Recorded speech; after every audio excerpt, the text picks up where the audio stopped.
Vamos agora ao nosso segundo exercício da primeira lista, em que a gente vai lidar com a questão do dimensionamento ótimo de uma tubulação. E a gente vai fazer uma ponderação entre um custo fixo, um custo de instalação, que vai acontecer só uma vez, e um custo variável, que é um custo mais recorrente. Aqui os dois estão anualizados para fazer uma comparação um pouco mais justa. E vocês podem consultar o livro do Edgar Himmelblau e Lasdon para ter a formulação com mais detalhes. Eu adaptei o problema aqui, converti algumas coisas para SI, troquei um pouco os parâmetros, mas lá eles têm uma explicação um pouco melhor dessa questão da anualização, porque senão você estaria comparando desiguais, né? E isso pode ser feito, inclusive, de maneiras mais rigorosas. Às vezes a gente considera o custo de amortização, e então notar que os valores de dinheiro ao longo do tempo não são todos iguais. É diferente você gastar 1 milhão agora ou você gastar 1 milhão ao longo de 10 anos, por exemplo. E aqui é só uma descrição um pouco mais simplificada dessa questão, que pode ser bem mais detalhada.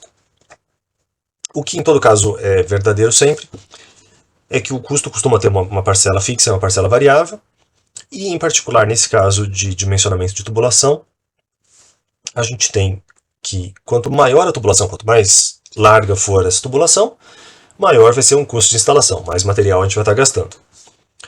Por outro lado, a gente tem um custo variável que tem a ver com a energia gasta no bombeamento, e se a gente tiver uma tubulação muito pequena, a gente vai ter velocidades muito elevadas, a gente vai ter uma perda de carga maior, e aí a gente teria também um custo de bombeamento pior. Por isso que o custo fixo vai crescer quanto maior for o diâmetro, e o custo variável vai decrescer quanto maior for o diâmetro.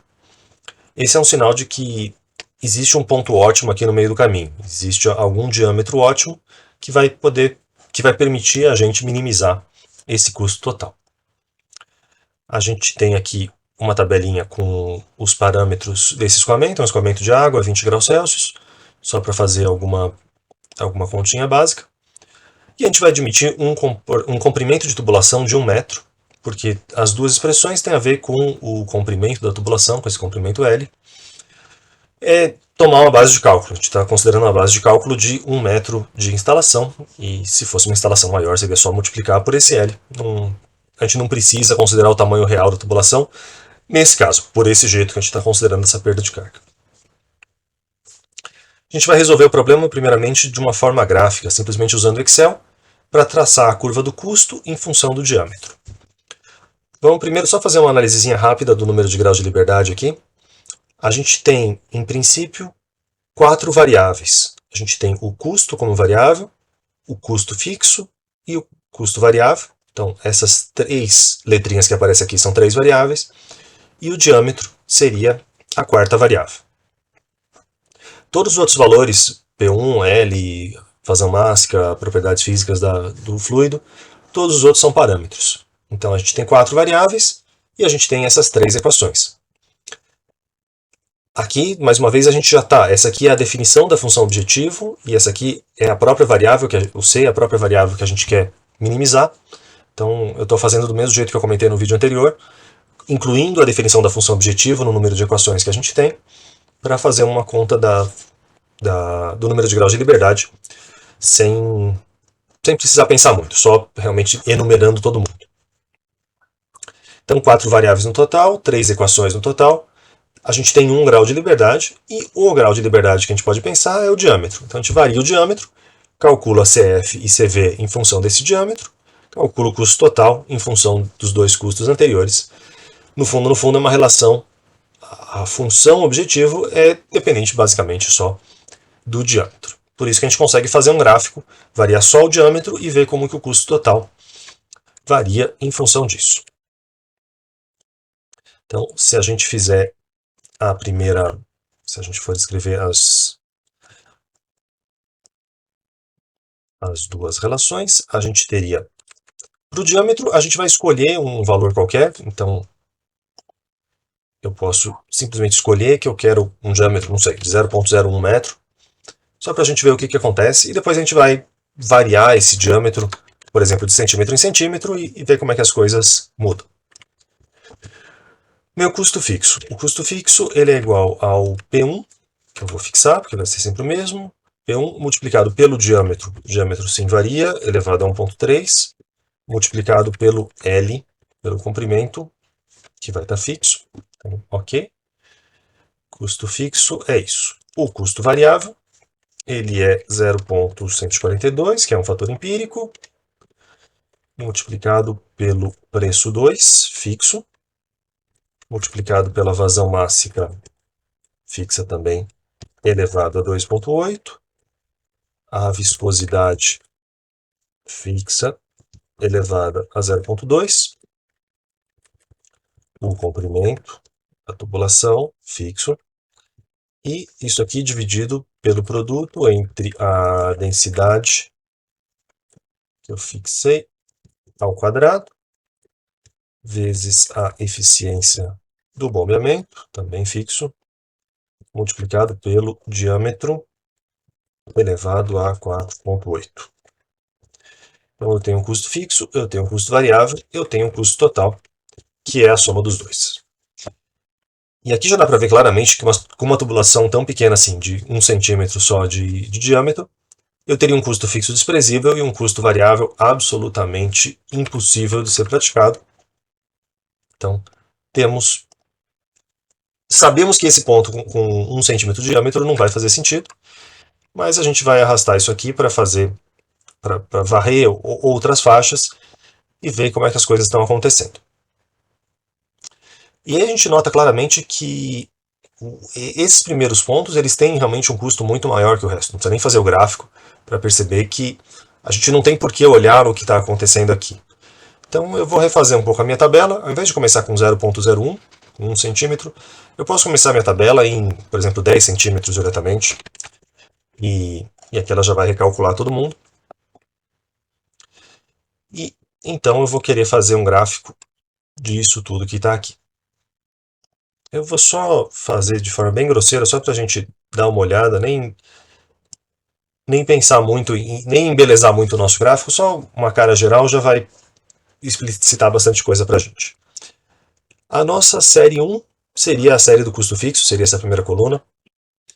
Então o custo fixo está crescendo. Conforme o diâmetro está crescendo, o custo fixo está crescendo.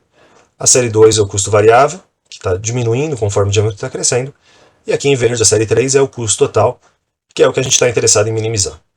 E aí, claramente, a gente tem um ponto de mínimo aqui, em volta do 15 centímetros, 16 centímetros, alguma coisa entre esses dois, seria o nosso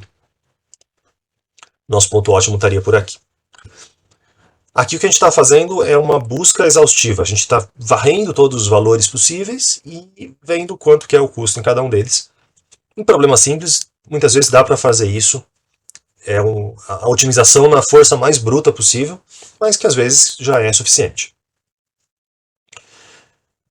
O que a gente não está fazendo aqui de uma forma muito rigorosa é considerar que a gente não pode ter qualquer tamanho de tubulação que a gente deseja. Em geral, essas tubulações acontecem só em alguns valores discretos e por isso, num caso desse, faria até mais sentido a gente fazer uma busca pelos tamanhos reais de tubulação, ao invés de simplesmente variar de 1 centímetro em 1 centímetro, a gente podia variar pelos tamanhos realmente que tem, 4 polegadas, 5 polegadas, alguma coisa assim.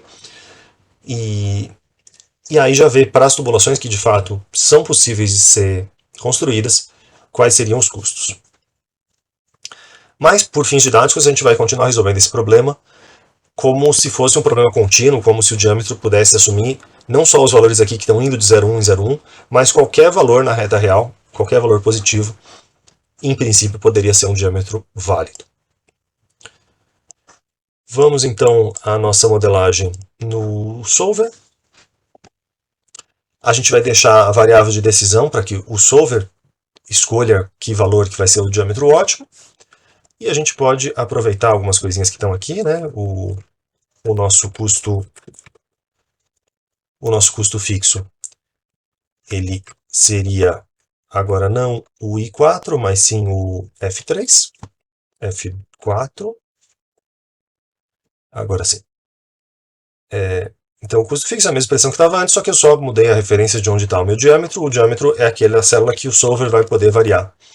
Lembrando que esse código de cores é só para eu saber o que eu estou fazendo. Eu gosto de marcar as minhas variáveis de decisão e a minha função objetivo. E as células que não estão marcadas são os cálculos intermediários, que nada mais são do que as restrições. Então, essa célula que eu acabei de fazer a conta do custo fixo, ela é, a rigor, essa restrição número 2, que a gente não está colocando como uma restrição lá no solver, lá quando a gente vai no solver. A gente pode adicionar formalmente as restrições aqui, mas os cálculos que estão dentro da planilha, eles também são uma forma de escrever restrições. O custo variável é essa expressão zona toda que está aqui. E aí eu só vou mudar também a minha referência, ao invés de ser o I4, agora vai ser o F4. E o diâmetro só aparece ali, e tudo bem. Tudo bem, mais ou menos, né? A gente vai, deixa eu só escrever aqui que o custo fixo é a soma do variável com o total. E aqui a gente vai ter um outro exemplo clássico de por que é ruim a gente inicializar as nossas variáveis com zero. No caso anterior, no caso do dimensionamento do cilindro, se a gente não colocava um valor zero, um valor diferente de zero, o solver não conseguia encontrar uma solução. Aqui o que está acontecendo é que existe um diâmetro no denominador. Então, se eu estou chutando o valor zero para esse diâmetro, eu vou ter um valor não definido para o custo variável e, portanto, um valor não definido para o custo total. E se eu mandar rodar o solver assim, as coisas não vão funcionar. Ele não está nem conseguindo fazer as contas. Então, antes da gente realmente ir para o solver, a gente pode dar um chute aqui. E como a gente já fez uma certa análise gráfica, a gente sabe mais ou menos por onde que está o nosso ponto de ótimo, aqui por volta do 0,15. Eu estou chutando até um pouquinho mais longe, 0,10. No solver, então, a gente define qual é o nosso objetivo, qual é a célula que a gente quer maximizar ou minimizar, é esse custo total. Nesse caso eu quero minimizar, então sempre lembrando de trocar aqui. Quem que ele pode mexer? Ele pode mexer só o diâmetro. Aqui não tem nenhuma restrição adicional, porque as restrições já estão implícitas lá na planilha. As variáveis que eu não escrevi nenhuma restrição são não negativas? Sim, são, porque o meu diâmetro tem que ser maior ou igual a zero, então eu continuo mantendo essa opção marcada. Eu posso resolver com um modelo linear? Não posso, porque aparece aqui um diâmetro elevado a 4,8, um diâmetro elevado a 1,3, parecem potências do diâmetro, então é um modelo não linear. Tenho que continuar deixando não linear e tenho sim que marcar aqui que as variáveis são não negativas. Resolvendo isso aqui, ele vai me convergir, e aqui ele convergiu para 0,1569 alguma coisa, ou seja, algum ponto, como a gente já tinha identificado, no meio do caminho, mas que vai ter um número de casas irreal e que você não vai conseguir construir a tubulação exatamente com esse número todo de casas. Tem, mais uma vez, aquela questão de ajustar com o que faz sentido numa implementação real. E o nosso valor do custo ótimo está realmente batendo com o que a gente tinha visto antes na análise gráfica. Para terminar, se a gente fosse tentar explicitar um pouco melhor o que acontece nessa situação em que ou o diâmetro é, por exemplo, 4 polegadas, ou ele é 5 polegadas, mas ele não é nada no meio do caminho. Um jeito possível seria a gente fazer essa busca exaustiva, fazer essa busca só com os valores possíveis, o que seria viável nesse caso, porque só tem essa variável, né? Só tem o próprio diâmetro mudando, então daria para testar isso na mão. Agora imagina que eu tenho todos os diâmetros de tubulação possíveis, de todo um arranjo grande, como é que eu vou variar todos eles ao mesmo tempo? A gente vai acabar caindo naquela dificuldade dos problemas que tem uma explosão combinatória. E aí, nesse caso, a formulação mais correta seria a gente usar variáveis discretas, sejam variáveis binárias ou variáveis inteiras, mas de alguma forma a gente teria que introduzir variáveis discretas para escolher ou um diâmetro ou outro diâmetro. A partir da semana que vem a gente vai ver um pouco melhor como fazer isso. Vai ter uma certa variável que liga ou desliga, por exemplo, se só tem esses dois casos, se a variável vale 0, vai ser um diâmetro menor, se a variável vale 1, vai ser o diâmetro maior. Daria, portanto, para fazer isso aqui com variáveis binárias e também com variáveis inteiras, que o próprio solver do Excel, aqui está em metros, então não faz muito sentido ser uma variável inteira, mas o nosso solver do Excel permite que eu escolha uma certa variável e declare ela como inteira. Então, se esse diâmetro fosse um diâmetro em polegadas e eu quisesse só 1, 2, 3 polegadas, eu poderia também fazer por essa forma, lidando como variáveis inteiras. E se fosse com binárias, aí precisaria ser um pouquinho mais detalhado, porque eu precisaria ter algumas restrições para traduzir o que é esse 0 ou 1, traduzir isso em termos concretos do meu problema. Mas isso aqui fica para semana que vem.